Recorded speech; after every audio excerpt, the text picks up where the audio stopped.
The night was cold and the hospital was silent except for the soft sound of machines and the echo of dripping water from an old pipe. The long corridor was empty, its white walls glowing faintly under flickering lights. Dr. Michael Harris walked slowly, holding a file in his hand. He was tired. His shift had been long and all he wanted was to finish his rounds and go home. But then he heard something. At first it was so faint he thought it was only in his head. A whisper, soft like the sound of dry leaves moving in the wind. He stopped walking. He listened carefully. There it was again, two voices. Small, weak, but clear enough to freeze his blood. It hurts. We're hungry, the voices said. Dr. Harris turned quickly. The corridor behind him was empty.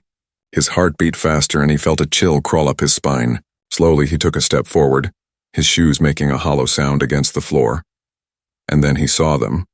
Two little girls were standing at the end of the corridor. They looked no older than 8 or 9. Their skin was pale, almost too pale, and their eyes were dark, shining strangely under the weak hospital light. Their clothes were torn, old, and covered with dust as if they had been lost for a long time. Dr. Harris blinked. He could not understand how they had come inside. This was a secure hospital, and children could not just appear like that. He took a slow breath and tried to stay calm. Who are you? Where are your parents? He asked softly. The girls did not answer his question. They only looked at each other, and then the taller one whispered again. It hurts. We're hungry. Dr. Harris felt something stir deep inside him, fear but also pity. Their voices sounded empty, desperate. He walked toward them carefully, his hands open to show he meant no harm. Come with me, he said gently. You need help. You should not be here alone. The girls nodded slowly as if they trusted him, but their movements were strange, stiff, almost unnatural. As they walked closer, Dr. Harris noticed something else. There were small marks on their arms, like burns or scars, thin lines running under their skin. He frowned. No normal child should have marks like that. Still, he pushed the thought aside. They needed warmth, food, and safety. He guided them toward the nearest ward. The hospital was almost empty at this hour, but a nurse was still working at the desk. Where did these children come from? Dr. Harris asked quickly. Check the records. Maybe they were admitted earlier? The nurse looked confused. She typed into the system, checking all names, all recent admissions. After a few minutes, she shook her head. There's nothing, doctor. No record of them. Dr. Harris turned back to the girls. What are your names? He asked softly. The smaller one shook her head. Her lips trembled as she whispered, We don't remember. He felt his throat tighten. Where did you come from? The taller girl lowered her eyes. From the dark, she said. We woke up here. The room fell silent. Dr. Harris exchanged a worried glance with the nurse. Something was wrong, terribly wrong. These were not just lost children. The doctor gave them water and a blanket, trying to comfort them. But they would not eat, and they would not drink. They only sat close together, whispering to each other in words too quiet for anyone else to hear. Sometimes their whispers grew louder, repeating the same line again and again. It hurts. We're hungry. The words echoed in Dr. Harris's mind. He could not push them away. He watched their eyes, empty yet strange, as if holding a secret too heavy for children to carry. He felt a shiver run through his body. Something inside told him that this was only the beginning. The lights in the corridor flickered again. The air grew colder, and as Dr. Harris looked at the two pale little girls, he felt the hospital no longer safe. Because whatever pain they carried, it was not normal, and their hunger was not for food. The two girls sat quietly in the ward, their small bodies wrapped in white hospital blankets. The room was warm, but still, they shivered as if an invisible cold followed them wherever they went. Their pale faces looked almost ghostly under the dim light. Dr. Harris stood near the door, watching them closely. He had seen many patients in pain before, but never children like these. Something about them made his chest heavy, like a warning pressing against his heart. The nurse returned with a tray of food, warm soup, bread, and a glass of milk. She placed it gently on the table between the girls. You should eat, the nurse said kindly. It will make you feel better. The younger girl reached out slowly, her hand trembling. But before her fingers touched the bowl, she pulled back quickly as if the heat burned her. The older one simply stared at the food with empty eyes, her lips tightening. We can't, she whispered. It doesn't help, Dr. Harris frowned. What do you mean? You need food. You must eat something. The smaller girl shook her head.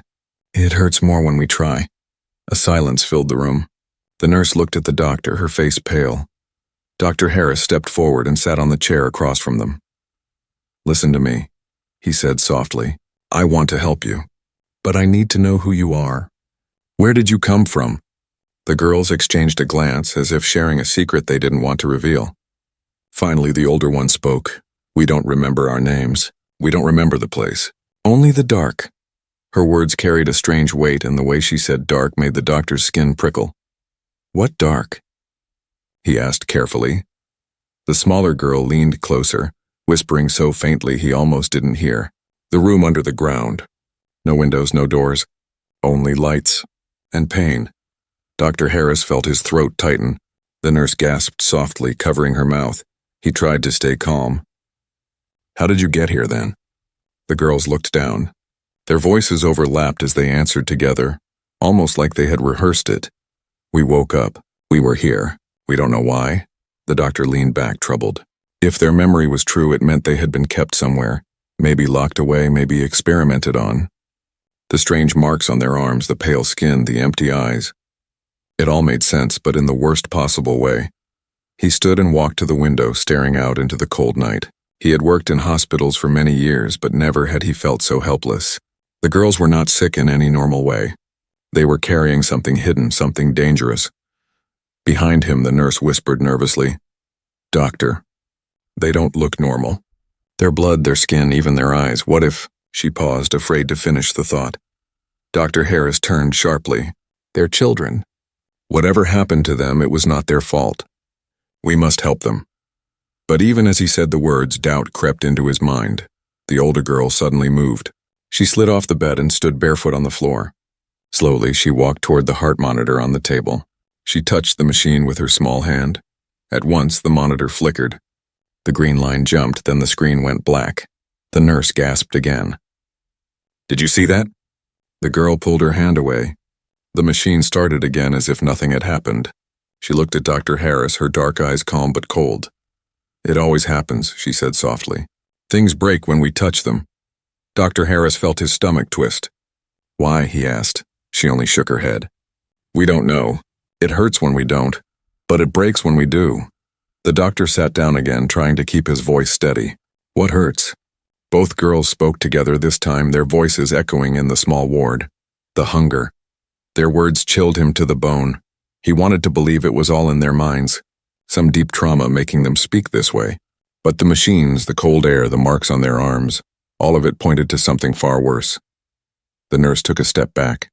Doctor, should we call the police? Or child services? Dr. Harris shook his head quickly. Not yet. We don't know enough. If someone did this to them, calling the wrong people could put them in danger again. The girls crawled back onto the bed, holding each other tightly. They rocked slowly, whispering words too soft to understand. The younger one buried her face in the older one's shoulder. The older one looked straight at Dr. Harris.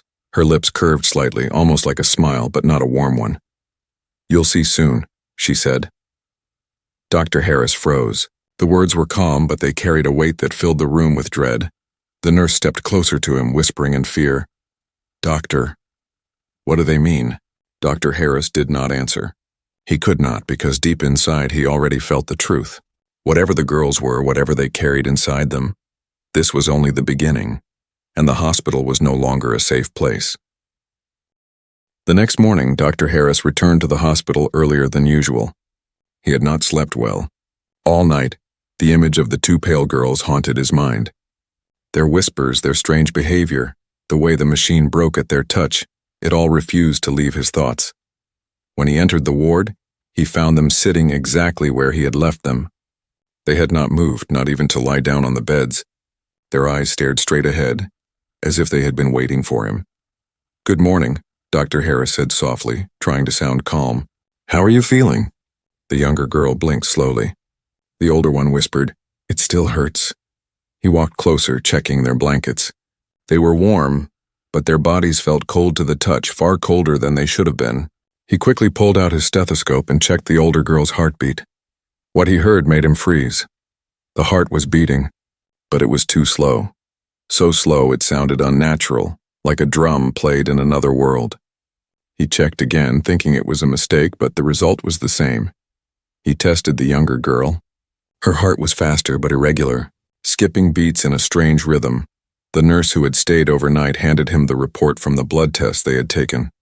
Dr. Harris opened it and felt his stomach twist. "This can't be right," he whispered. The nurse nodded nervously. "We tested 3 times. The result is the same. The blood was not normal. It was darker, thicker, and the chemical balance inside was different from any human sample he had ever seen. It reacted strangely when tested with common medical solutions, almost as if it resisted analysis." Dr. Harris rubbed his forehead. "This is impossible. No child should have blood like this." He turned back to the girls.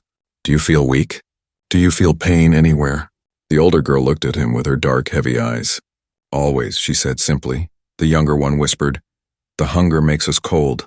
If we don't feed, we disappear." The nurse stepped back in fear. "Disappear? What does that mean?" The younger girl lowered her head. "We stop being here. We stop being us." Before Dr. Harris could question more, the heart monitor beside the bed began to beep wildly. He looked at the screen. The younger girl's heartbeat was dropping rapidly. "Stay calm," he said, grabbing emergency equipment. But when he touched her wrist to check her pulse, something strange happened. Her skin grew even colder, and suddenly the light above them flickered violently. The machines around her buzzed, screens flashing. The nurse screamed as the electricity in the room surged, then died completely. Everything went dark. Only the girl's faint breathing could be heard in the silence. Then, slowly, the power returned. The lights came back on, the machines restarted, and the monitor beeped normally again, as if nothing had happened. Dr. Harris stared at them in shock. His hands trembled. "What are you?" he whispered before he could stop himself. The older girl tilted her head. "We don't know. They never told us. Who?" Dr. Harris asked sharply. "The ones in the dark," she replied. Her voice was calm, but her words cut through him like ice. Dr. Harris realized the truth. These symptoms were not illness. This was something unnatural. Their bodies were not like human bodies anymore. The strange blood, the cold skin, the unstable energy, they were carrying something inside them that defied science. He tried another test. He placed a thermometer under the older girl's tongue. When it beeped, he looked at the result and felt his breath catch. 30 degrees Celsius, he muttered. "That's too low. A person can't survive with this temperature." The nurse covered her mouth in horror. "Doctor, this isn't human. Nothing about them is human anymore." The older girl watched them calmly, her voice soft but clear. "We are human. They made us something else. We didn't want it. We didn't choose it." Her words filled the room with silence again. Dr. Harris sat heavily in the chair, his mind spinning. He wanted to help them, but every test, every observation pulled him deeper into a mystery he could not explain. The younger girl tugged at his sleeve gently. "Doctor," she whispered. He leaned closer. "Yes?" Her eyes shimmered with something between fear and sadness.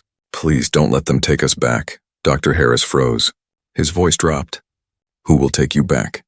But before she could answer, the lights in the hallway flickered again, and a loud sound echoed from the basement of the hospital. The girls both shivered, clutching each other tightly. "They're here," the older one whispered. "The ones who made us." Dr. Harris stood, his heart racing. He stared at the dark corridor outside the ward, a deep sense of dread filling his chest. The symptoms were no longer just medical curiosities. They were warnings. Warnings that whatever had been done to these children was not over. And now, the nightmare was returning. The sound from the basement echoed again, deep, metallic, like something heavy being dragged across the floor.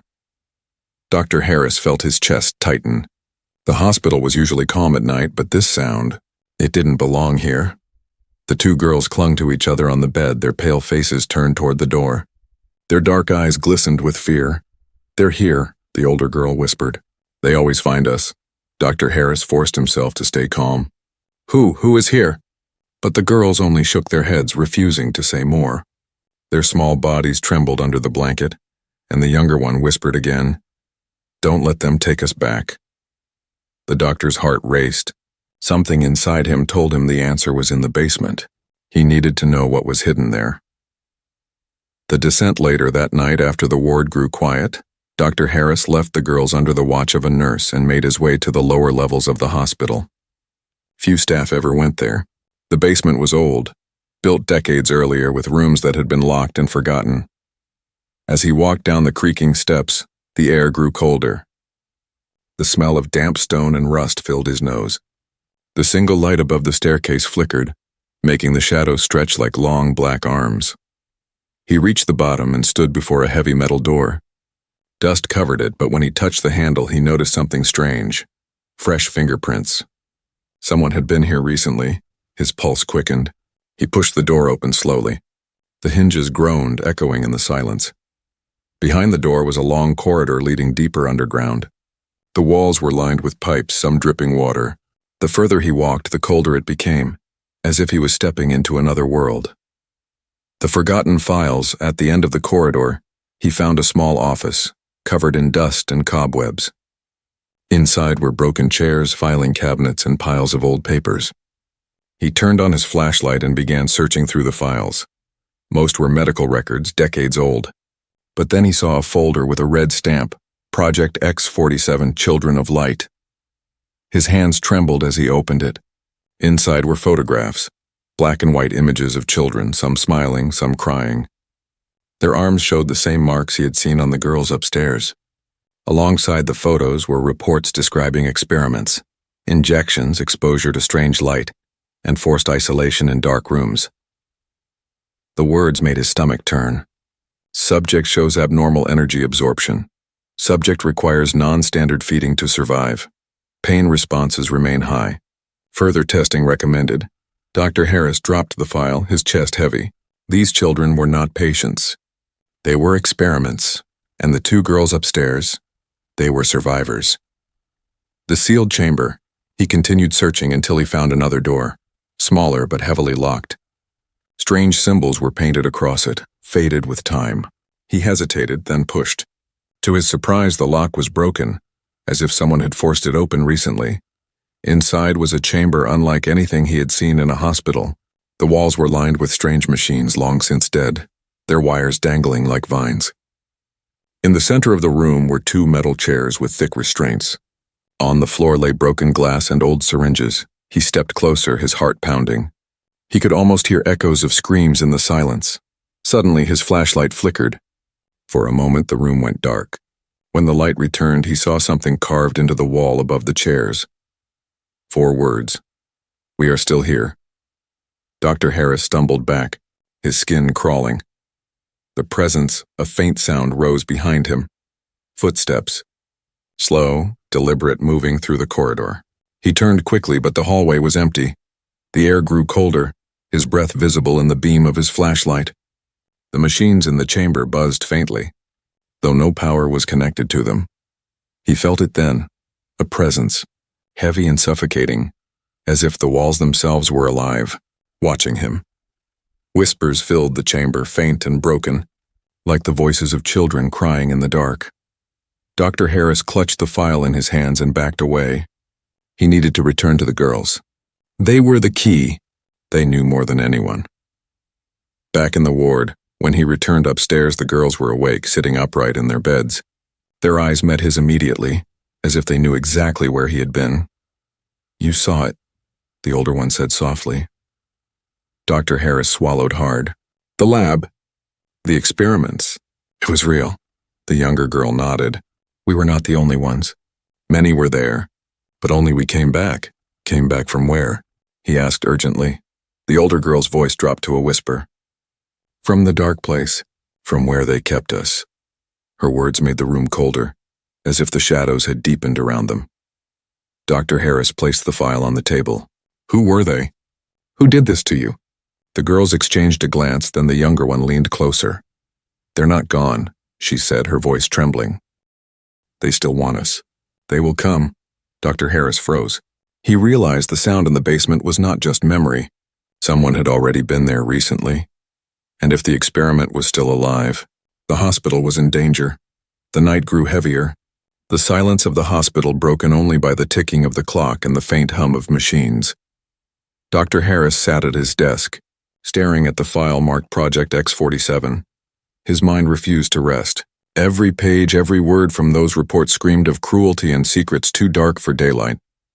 But the one phrase that refused to leave his head was the same he had heard again and again. It hurts. We're hungry. The words were no longer just whispers from the girls. They had become echoes in his own thoughts. The disappearance around midnight, alarms suddenly blared through the hospital. Red lights flashed across the hallways. Dr. Harris jumped to his feet and ran toward the ward. Nurses shouted, patients cried out, doors opened in confusion. When he reached the girls' room, his heart dropped. The beds were empty. The blankets lay scattered on the floor. The two little girls were gone. He grabbed a passing nurse. Where are they? Did anyone see them leave? The nurse shook her head, panic in her eyes. No one came through here, doctor. They just vanished. Dr. Harris felt a chill crawl down his spine. He rushed down the corridor, searching every corner. His instincts pushed him toward the lower floors. The basement. The morgue. The morgue sat at the end of a cold, tiled hallway. Its door was slightly open, and a dim light flickered inside. Dr. Harris pushed it open slowly, his breath quickening. Inside, the air was icy. Metal drawers lined the walls, each holding the silence of the dead. And then he saw them. The two girls were crouched beside one of the open drawers. A body lay inside, pale and lifeless. The younger girl had her small hand resting on the corpse's chest, and a faint glow spread beneath her palm. The older one whispered softly, her voice trembling but calm. It stops the pain, only for a while. Dr. Harris froze in horror. The glow spread like threads of light, seeping from the dead body into the girl's hand. Her face looked calmer now, as if the hunger inside her had been quieted. The older girl turned, her dark eyes locking onto his. There was no shame, no surprise, only sadness. We're sorry, doctor, she whispered. But this is the only way, the truth of their hunger, doctor. Harris stepped forward, his voice shaking. What are you doing? Stop this. The younger girl pulled her hand back quickly, the glow vanishing.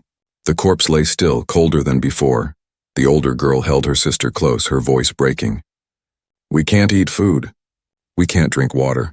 Nothing helps, only this, only life itself. Dr. Harris felt his throat dry. You mean, you take energy from the dead? The girl shook her head slowly. The dead give nothing. They are empty. But sometimes there is a little left. Her words made the room feel colder. We don't want to, she whispered, tears forming in her eyes. But if we don't, the hunger burns. It feels like fire inside. It tears us apart. Dr. Harris backed against the wall, his mind racing. The tests, the strange blood, the flickering machines. Everything made sense now. These children were not feeding on food. They were feeding on something deeper, something that belonged only to life. The confrontation. The nurse who had followed him screamed suddenly, pointing at the younger girl. She's a monster! The sound echoed sharply through the morgue. The younger girl flinched, hiding her face in her sister's shoulder. We're not monsters, the older one said firmly, her voice breaking. We didn't choose this. Dr. Harris held up his hand, silencing the nurse. His voice was calm but heavy. Leave us now! The nurse hesitated, then ran out, her footsteps fading into the distance. Dr. Harris turned back to the girls. If this is what you need, why tell me? Why let me see it? The older girl looked at him, her eyes deep and full of sorrow. Because you care. No one else ever did. We thought maybe you could stop the pain. Her words pierced through him like a knife. The warning. Before he could reply, the younger girl suddenly gasped. She clutched her chest, shaking violently. The glow returned faintly around her hands, even though no body was near. The older one held her tightly, whispering, It's starting again. The hunger is coming back. Dr. Harris leaned closer, panic rising. What happens if you don't feed? The girl's voice was faint, almost fading into the cold air. We lose ourselves. We disappear. And when we come back, we're not the same. Dr. Harris felt the room spin. This hunger was not only painful, it was dangerous. If left unchecked, it could destroy them, or turn them into something worse. The younger girl's trembling stopped, but her breathing was shallow. The older one stroked her hair, looking up at the doctor with desperate eyes. Please, she whispered, help us before it's too late. The realization, Doctor. Harris stood in the silence of the morgue, staring at the two fragile figures clinging to each other. His heart ached with pity, but his mind burned with fear. They were innocent children, victims of something monstrous. But at the same time, they carried inside them a hunger that could not be satisfied, a force that could destroy everything around them. He looked at the body in the drawer, emptier than before. Then at the girls shivering under the weight of their secret, and he realized the truth. This was not just a sickness. It was survival, but survival at a cost too dark to imagine, and if the hunger kept growing, nothing in the hospital would be safe. The morgue was silent again except for the faint hum of the lights above. Dr. Harris stood frozen, his eyes on the two fragile girls sitting on the cold floor. Their faces looked young and innocent, yet the truth he had just witnessed was anything but innocent. They survived not with food, not with water, but with something else. Something no human should need. The older girl broke the silence. "We told you, Doctor. We didn't choose this. They made us like this." Dr. Harris tightened his grip on the file in his hand, the one he had found in the basement. The red letters still burned in his mind. Project X-47, Children of Light. He took a deep breath. "Tell me everything. Who did this to you?" The younger girl leaned against her sister, her eyes half closed, her breathing weak. The older one stroked her hair gently, then looked up at the doctor. "It was the men in white coats," she whispered. "They took us when we were very small.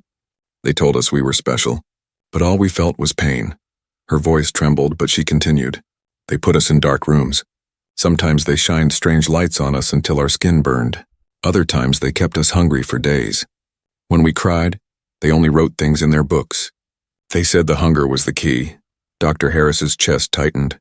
He glanced at the scars on their arms, the marks that looked like burns. Everything matched the reports he had read. The older girl's voice grew softer, almost like a confession. "They said we could take energy from the world itself, that we could live forever if we learned how. But it hurt, Doctor. It still hurts. And when we don't feed, we fade." The doctor swallowed hard. "Fade?" She nodded slowly. "Our bodies become shadows. We lose ourselves. Sometimes we disappear for hours, and when we return we're not the same. Sometimes we don't even remember who we are." The younger girl stirred, whispering weakly. "It's happening more now. The hunger is worse." Dr. Harris knelt beside them, his voice low but firm. "You don't deserve this. You are children. They should never have done this to you." The older girl gave him a faint smile, one filled with sadness. "No one ever said that before. They only called us subjects, experiments, numbers." Her words stabbed into him. He had seen many patients, many tragedies, but this was different. These girls had been stolen, broken, and turned into something unnatural. The hidden files, Doctor. Harris opened the file again, reading through the pages quickly. One line caught his attention. Energy absorption stable in only 2 subjects. Others terminated. Remaining subjects stored for further study. His hands shook. Others terminated. The older girl's eyes darkened. We were not alone. There were many of us. Some cried all night. Some screamed until their voices broke. And then, one by one, they disappeared. We never saw them again. Dr. Harris felt sick. "You mean the girl cut him off?" "We don't know. But we think they killed them." The weight of her words crushed him. He closed the file, unable to read more. The terrible choice. The younger girl tugged weakly at his coat. "Doctor, can you stop it? Can you make the hunger go away?" Dr. Harris froze. How could he? Their bodies had been changed, broken beyond repair. Every test he had done showed they no longer followed human rules. He wanted to give them hope, but the truth was too heavy. I don't know, he admitted. Tears welled in the older girl's eyes. "Then it will never end. We'll keep hurting. We'll keep taking." Her words echoed painfully in his ears. The intruders. Suddenly the hospital's silence was broken. A loud crash echoed from above, followed by hurried footsteps. Dr. Harris turned sharply, his heart pounding. The girls clung to each other in fear. "They've come," the older one whispered. "The men in white coats. They always come back." Dr. Harris rushed to the door, peering into the hallway. Shadows moved quickly against the walls. Men in dark uniforms, carrying cases and strange equipment, were making their way down the corridor. The nurse from earlier screamed in the distance, then silence followed. The girl's breathing grew faster. The younger one whispered, "Don't let them take us back, please." Dr. Harris closed the door quickly and locked it, his mind racing. He looked at the frightened children, then at the file in his hand. The truth was clear now. The project had never ended. The hospital was only hiding its dark secret, and these men had come to reclaim what they thought belonged to them. The doctor's resolve. Dr. Harris knelt beside the girls again, his voice low but determined. "Listen to me. I don't care what they did to you. You are not experiments. You are not monsters. You are children, and I will not let them take you." The older girl looked at him with wide eyes, as if she had never heard such words before. "Do you mean it?" she whispered. He nodded firmly. "Yes, I will protect you, whatever it takes." The footsteps outside the morgue grew louder. The men were close. The door shook as someone tried the handle. The girls clutched each other tightly, their eyes full of fear but also a tiny spark of hope. Dr. Harris stood, his heart pounding. He was only a doctor, not a soldier. But for the first time in years, he felt a fire inside him. He had found the truth. Now he had to fight it. The morgue door shook violently as the men outside pushed harder. Their heavy footsteps echoed through the corridor, their voices sharp and commanding. "Open the door," one shouted. "We know they're in there!" Dr. Harris stood in front of the frightened girls, his body tense. His mind raced. He had no weapons, no plan, only his determination to protect them. The older girl held her sister close. Her dark eyes met the doctor's, full of fear and sadness. "You can't stop them. They always find us." Dr. Harris clenched his fists. "Maybe, but not this time." The breach with a loud crash, the men broke the lock and stormed into the morgue. Their faces were covered by masks, their eyes cold and merciless. Two carried rifles while others held metal cases filled with syringes and restraints. "There they are," one of them barked, pointing at the girls. Dr. Harris stepped forward, blocking their path. "Stay back. They're not yours to take." The leader sneered. "Step aside, Doctor. You have no idea what you're dealing with. These children are property of the project. Dangerous property." "They are not property," Dr. Harris growled. "They are human." The man raised his hand, signaling his team. "If you won't move, we'll move you." The soldiers advanced. The awakening suddenly, the younger girl screamed. Her small body shook violently, her hands glowing faintly in the dim light. The machines in the morgue flickered, alarms blaring. The older one cried out, "It's starting again. The hunger." The glow spread quickly, lighting up her arms and face. The soldiers stopped in their tracks, staring in shock as the temperature in the room dropped sharply. Their breath turned visible in the icy air. The older girl's eyes widened. She held her sister tightly, whispering desperately, "No, don't lose yourself. Stay with me." But the younger one's voice broke through, filled with pain. "I can't. It hurts too much." The glow burst outward, sending a shockwave through the morgue. Lights shattered, glass cracked, and the soldiers stumbled back. Dr. Harris shielded the girls with his arms. His heart pounded as he realized the truth. The hunger was no longer something they could control. The doctor's dilemma, the leader shouted over the chaos, "Sedate them!" Now. Two men rushed forward with syringes. Dr. Harris pushed them back, shouting, "Stop! You'll kill them!" The leader snapped, "That's the point. If we can't control them, we end them." Before they end us, Dr. Harris's stomach dropped. He turned to the girls. The older one looked at him, her eyes filled with tears. "Doctor," she whispered, "please, don't let them take us back. Don't let us become monsters." His chest tightened. He knew she was asking him for more than protection. She was asking for release from the hunger, the pain, the endless suffering. It was the choice he dreaded most.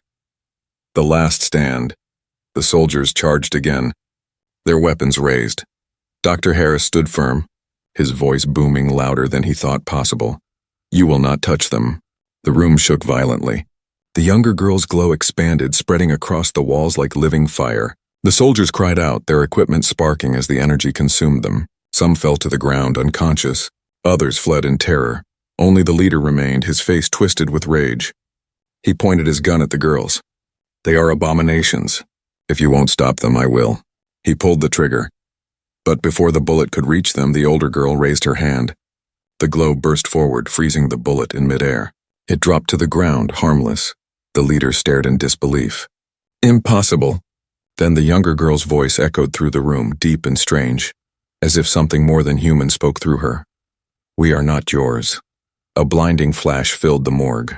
The leader was thrown across the room, slamming against the wall.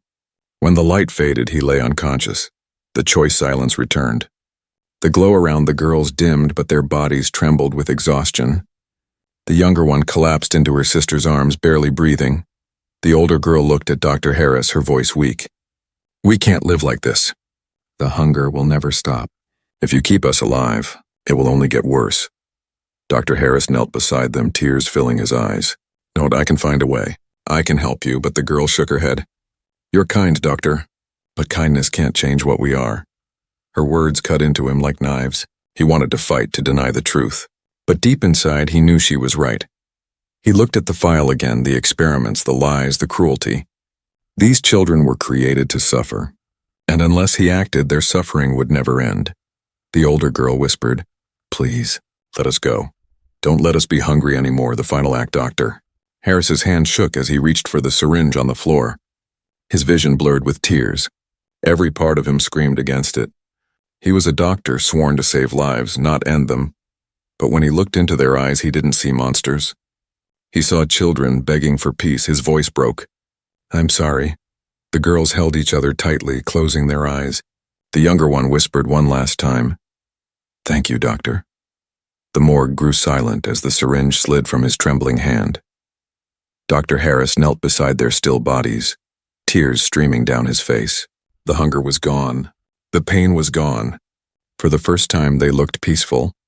The aftermath. The hospital was quiet again. The soldiers had vanished, leaving behind only broken machines and shattered glass. Dr. Harris sat alone, holding the file marked Project X-47. He knew the truth now. The experiments, the children, the horror, it was all real. And though the girls were gone, others might still be out there. He whispered into the empty morgue, his voice trembling. I promise, I'll never let this happen again. Outside, the first light of dawn touched the hospital walls. The long night was over, but the memory of the two little girls would never fade, and neither would the truth.